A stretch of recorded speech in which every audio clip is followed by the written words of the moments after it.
Здравствуйте! Сегодня я бы хотел поговорить о том, почему свистят слуховые аппараты и можно ли избежать этого эффекта каким-либо образом.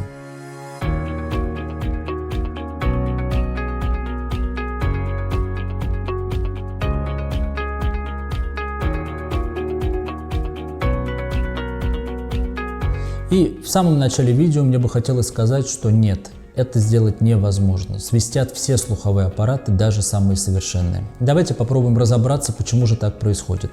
У меня в руках классический заушный слуховой аппарат. Я укажу на основные компоненты, которые приводят к возникновению акустической обратной связи. Итак, это микрофон слухового аппарата, то отверстие, куда поступает звук и который в дальнейшем будет усилен, обработан и направлен непосредственно в наружный слуховой проход. Направляется этот звук в наружный слуховой проход через часть, которая называется крюк. На этот крюк надевается вкладыш, и звук путешествует непосредственно к барабанной перепонке пользователя. Так вот, в ситуациях, когда часть звука выходит из наружного слухового прохода, вновь попадает в микрофон и многократно усиливается, возникает тот самый свист, с которым мы так часто с вами сталкиваемся. Что можно сделать, чтобы избежать свиста? Самый простой способ — создать барьер между местом, откуда выходит звук, и местом, куда вновь он может поступить, попав вот в эту циркуляцию или вот в эту петлю акустической обратной связи. Именно с этой целью мы активно используем вкладыши. И, как вы знаете, лучшие из них — это индивидуальные вкладыши, которые делаются по индивидуальному слепку наружного слухового прохода. Кроме того, располагая технологией 3D-моделирования и 3D-печати, которые на сегодняшний день доступны в компании Медаудио, мы можем создать вкладыш, который анатомически максимально соответствует размеру и форме наружного слухового прохода. Это дополнительно позволяет нам бороться и предотвратить вот этот нежелательный эффект свиста или эффект акустической обратной связи.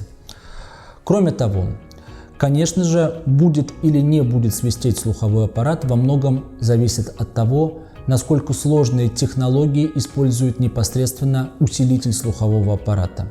У нас есть слуховые аппараты с разным количеством каналов, с разным уровнем технологического совершенства системы подавления свиста. Да, совершенно верно, внутри слуховых аппаратов есть отдельная система, задачей которой является только борьба с акустической обратной связью.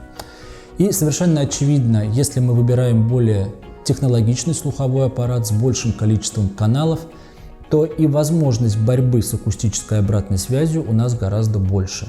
То есть это говорит о том, что данный слуховой аппарат значительно меньшей вероятностью будет свистеть.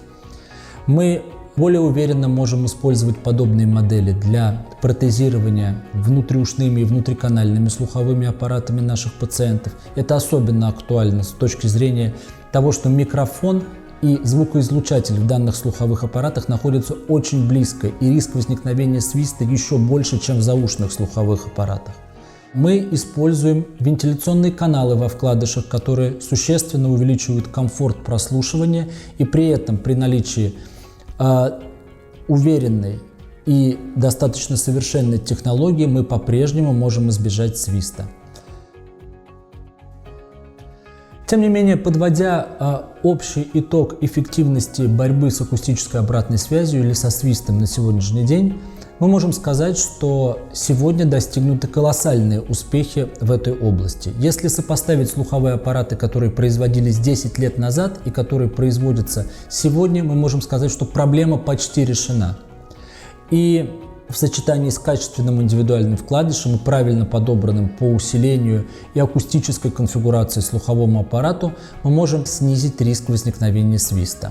Тем не менее, если ваш слуховой аппарат продолжает свистеть периодически или постоянно, это не норма. Это совершенно очевидное показание для обращения к специалисту в области слухопротезирования.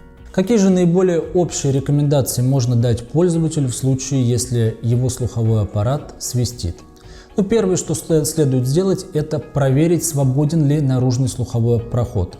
Скопление ушной серы иногда может приводить к неплотному прилеганию индивидуального вкладыша, что в свою очередь может вызывать свист или акустическую обратную связь. Возможно, Вы долгое время не меняли индивидуальный вкладыш, и пора сделать новый слепок, изготовить новый индивидуальный вкладыш, который анатомически более будет соответствовать текущему состоянию наружного слухового прохода. Всегда следует следить за состоянием звуковода или трубочки. Нам хорошо известно, что в течение года эта трубочка становится значительно жестче, она меняет цвет. Поэтому это хорошее основание для обращения в центр слухопротезирования для замены этой трубочки.